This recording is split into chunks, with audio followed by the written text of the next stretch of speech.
come back to South Africa, that's where you and I met and became good friends.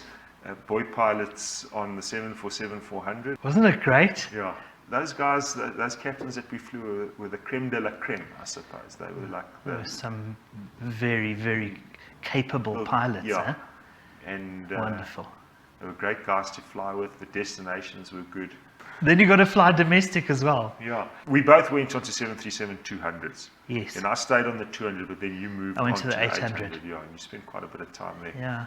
And then we went on to the 340. big transition. Yeah. Airbus. Airbus. It is perfect. Yeah. The product is perfect. And then we thought the future was so bright and that the world was our oyster. And We were going to fly way. 350s. We were huh? going to be 350 captains. You went and sort of got back involved in it with the Harvard Club Yeah. and flying Harvards, and then So, as I said, my passion was flying Harvards. Yeah. Well, the Harvards, I was besotted with Harvards. I still am. I never actually thought that I would necessarily become an airshow pilot. I was even happy just to carry luggage around and be a ferry pilot. But eventually, it dawns on you that displaying is fun. It's got a lot to do with being part of a team, and that team gelling at that moment, regardless of how challenging the circumstances are, through practice and through getting to know each other, eventually you can just look around and you can see everybody's where they're supposed to be, and then you start having fun. and now you flying the Harvards and you're flying the Pitzers, and I know the Harvards are where your true passion lies, but you also have a soft spot for the Pitts. I love the Pitt Special. It's a classic. Yeah. That took a while. Well, since you did my conversion, and I'd like to point out to anybody who's out there, very tough conversions. If you had a choice right now of any aircraft that you would like to fly, what would you choose? I choose one that you've already flown. What's that? A great cause of jealousy, the Spitfire Mk9. Okay. And why the Mk9? The Mk9 is just the most beautiful of them. I think it was the quintessential Spitfire. It was where it had reached its peak in growth. There was still a Merlin engine, and then they started to up it to the Griffin, and it started to change its shape. So for me, Spitfire Mk9, first choice. Okay. Yeah. Yeah, look, I loved every second of it, 45, 50 minutes of it.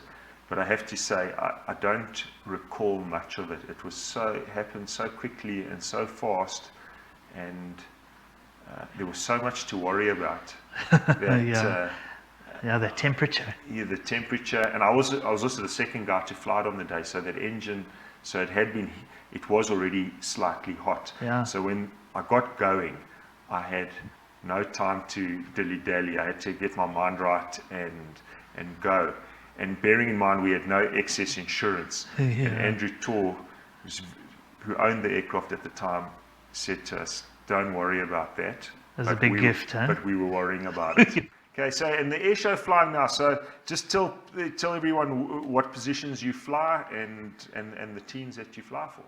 Okay, so the Harvards, I fly number 4, the solo slot. But fortunately, it also involves quite a lot of formation flying, as you know. And of course, we do a flat show, which is possibly my favorite. And possibly, despite it not having aerobatics in it, is, in my opinion, sometimes more challenging than an aerobatic show. Yeah, because of exactly the lack of performance that we speak about at altitude. To fly in the number 3 and 4 slots, which is where you and I sit, you've got to anticipate a lot. But when it comes together, very satisfying. Yeah, and Scully leading it. Oh boy, that's great. When he turns on the gas. Oh yeah. Remember that program when we were kids called the A-Team?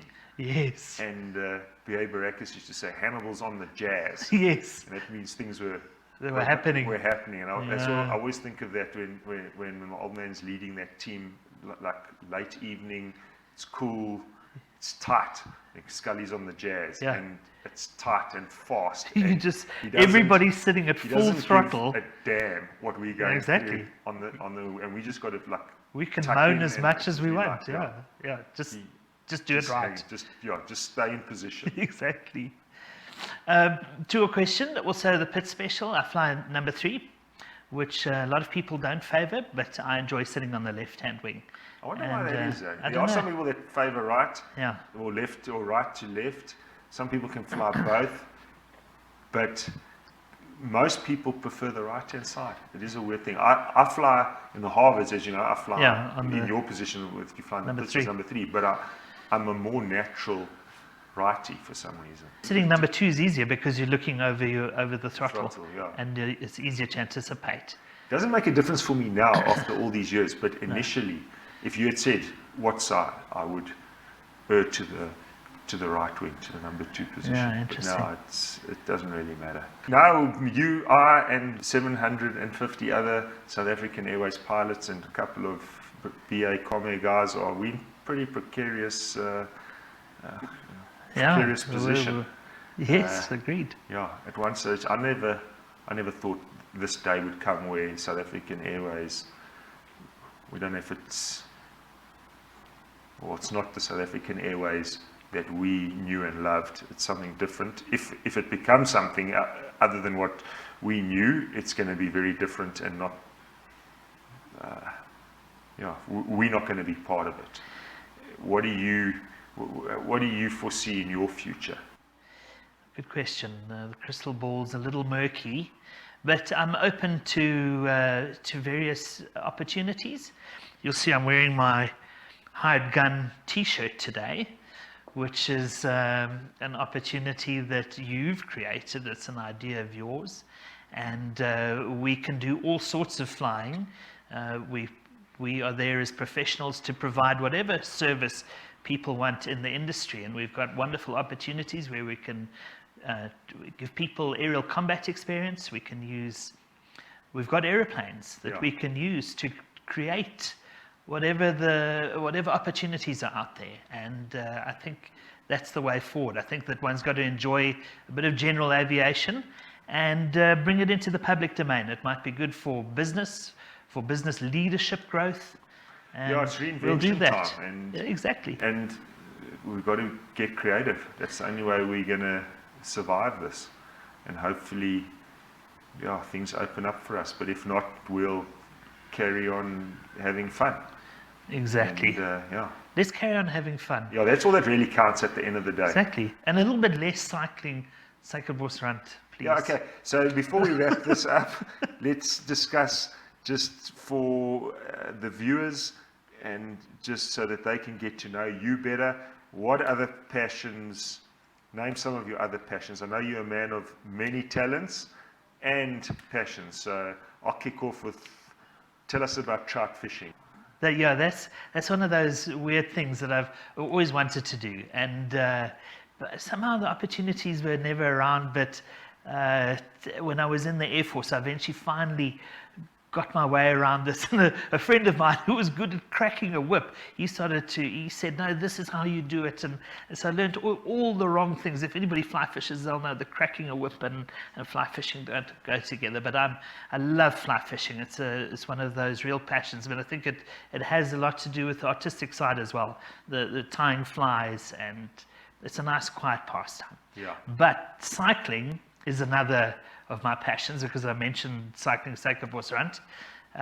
You and I have done Josie to Cozy before, and mountain biking is a wonderful thing when I'm not lying in a heap with broken arms and things like that. And sunburn and heat stroke and all those things that somehow, I don't know what it is, we tend to always pick the heat of the day with the most mountainous places, and but that's part of the fun. I have to say, while I'm riding, I'm never really enjoying it. It's always like Afterwards. the idea of going riding, that sounds fun, and then afterwards. But the whole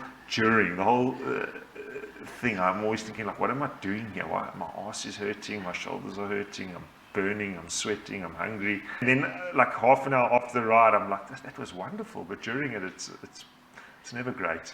Being a friend to you, Al, it's often like that. You go, what am I doing here?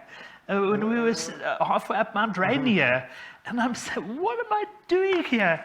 I want to kill you for having dragged us into these crazy situations again. But afterwards, afterwards, it's always Yeah, brilliant. it was great. Thanks, and Bert. all jokes aside, during it is also Yeah, it's also good it's fun. also fun. Yeah. But Sky, a couple of just fun questions. Just give me one-word answers. Mountain or sea? Sea. Whiskey or beer? Whiskey. Cats or dogs? Cats. P-51 or Spitfire? Spitfire. Phantom or Buccaneer? Phantom. B-25 or Lancaster bomber? Lancaster. Ladies and gentlemen, thank you for joining Sean and I today. We look forward to bringing you interesting conversations.